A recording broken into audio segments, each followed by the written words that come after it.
Greetings, ladies and gentlemen, EQ Nostalgia here, and today I want to talk to you guys about Resident Evil 7. E3 is just a little over 2 weeks away now, so there's been a lot of speculation over what's going on with Resident Evil 7. They are saying it's going back to its roots, but we've heard this before with Resident Evil 6, and we all know how that turned out. So it's pretty understandable that people just don't trust Capcom anymore. I think they've been doing good over the past year or so, but it's iffy. You never can tell with them. They might just go ahead and make it into an action shooter and say it's survival horror. Personally, I don't think they're going to do that.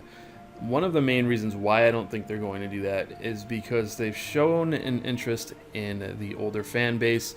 They see that there's a market there. The sales have been good for the original remake and Zero, so they know that the money is there. The fans are still there. I think they were testing the waters. This has been a theory of mine for a little over a year now. I've said that Capcom is bringing these back out because they want to see if the interest is really there.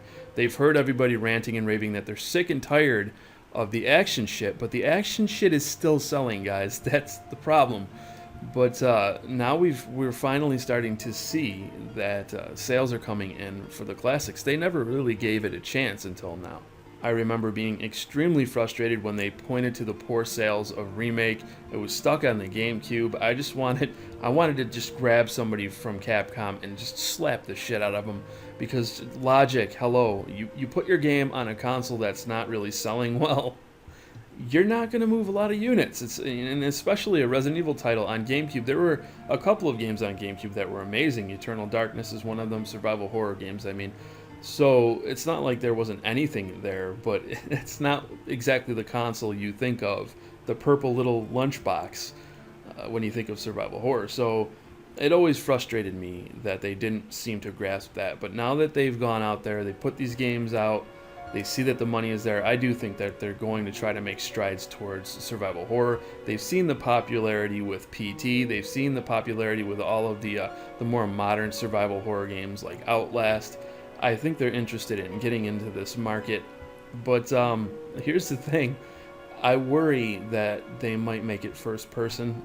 That seems to be what's really hot with survival horror now, and a lot of the survival horror, modern survival horror, there's not a lot of fighting. Mostly you'll run away and hide and that kind of thing. I don't really care for that. It's okay. It's not my favorite style. One game that did that I felt did it well. A lot of people will probably disagree with me, is Silent Hill Shattered Memories. I played that on the Wii and I had a lot of fun with it. But I just can't really see Resident Evil going in that direction. They might take it that way though, because that's what's hot right now. Now they might take the safe bet and just stick with over the shoulder. Personally, I'm tired of over the shoulder. I've said this before, I'm going to say it again. I don't like my character's head getting in the way. It just irritates me. And when people tell me, oh, it's that way because of tension and claustrophobia, no, it just pisses me off. It's just designed to frustrate. I don't like that shit. When I try to aim and see where people are, I don't want my head getting in the way. One of the things, The Evil Within, really disappointed me. That game just dropped the ball with the letterboxing, and they made it so like claustrophobic, and it felt so shitty. I really don't want to see that anymore. I'm tired of it.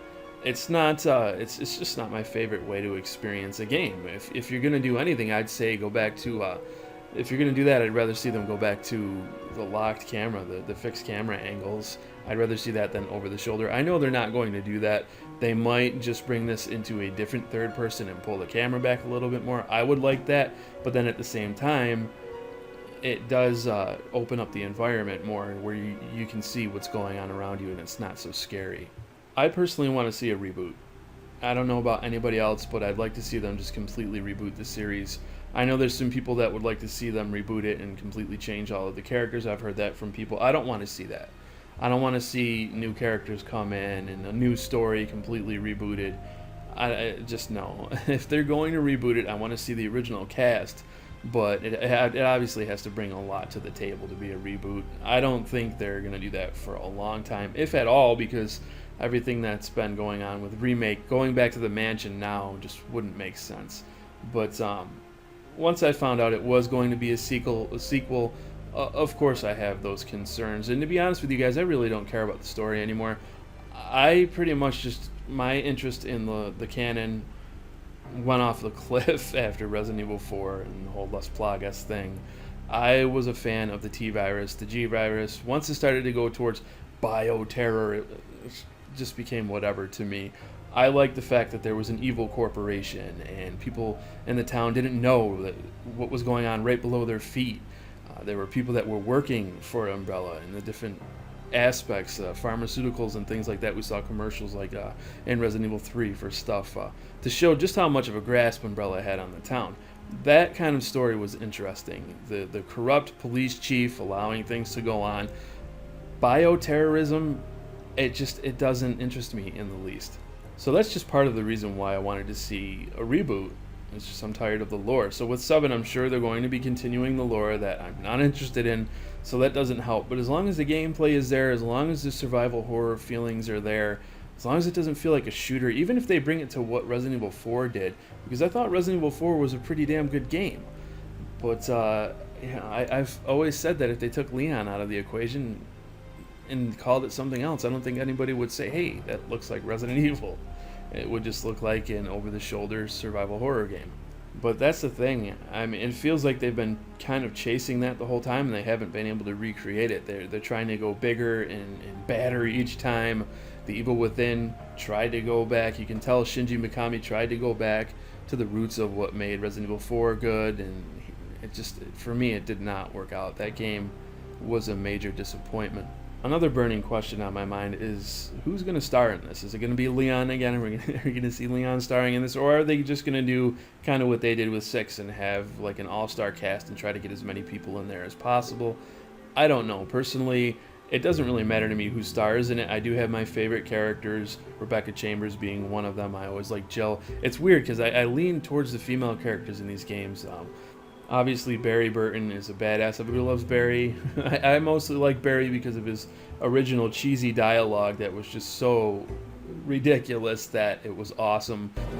Yeah, my wife and kids, they always wait up for me. Even today, my oldest daughter. I'm sorry.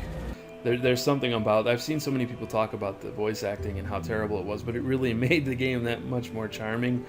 But it was awful. But that's part of the reason why I like Barry. It would be cool to see him star in his own game. Yes, we saw him in Revelations 2, but it would be cool to see him as a main character and somebody else alongside him. In terms of the setting or the location of the game, I'd like to see them kind of get back to basics. I'd like to see a little bit more stuff that has to do with like forests and things like that. Something that reminds me of the Arclay area. I really appreciated when Resident Evil Remake went outside and they had the additional outside areas. I always liked that. It was so creepy with the fog and the zombies you could hear moaning in the distance. Something like that would be nice. I'm kind of getting tired of this whole industrial kind of thing that they've been doing. I mean, I do understand that's been in this series pretty much since the beginning with the lab and leading up to the lab. It was very prevalent in Resident Evil 2 leading up to the facility, but it would just be nice to see them kind of get a little bit of nature in there. Is it going to be linear? Is it going to be open world? I don't think it's going to be open world. Something like that would be interesting, but at the same time, I mean, I know open world is hot right now, but there are a lot of people that really despise open world gameplay, and I can see why, because it does pull the attention away from what the developers really want you to focus on. When you just let a player go loose and they can dictate what they want to do, it kind of ruins the way that they set up the structure of the story and the way it flows. Metal Gear Solid 5 is a game that I really enjoyed at first, but after a while, I have to admit, it did start to feel like, I wish this was tied together more tightly, and that might have to do with the fact that they actually didn't finish the fucking story in that game, but nevertheless, in terms of open world, I've said it before that I wanted to see it. I don't want to see it in Resident Evil 7. In a spin-off title, to try it with a spin-off, just to be safe, yeah, go ahead, do that. But with Resident Evil 7, I think it should remain on a path, linear-ish at least. But right now, I want to hear from you guys. What are your thoughts on Resident Evil 7? What do you want to see from Resident Evil 7? Do you want to see it open world? Do you want to see it traditional, more of a linear style of gameplay? Who do you want to see star in this game? There are a lot of questions that need answering in a couple of weeks, and I cannot wait. When that happens, I am going to be covering it on this channel. So if you're new here, I ask that you please subscribe. If you like this video, please take a moment to leave a like. I thank you all for watching, and I look forward to seeing you all in my next video. Just a moment. I found something.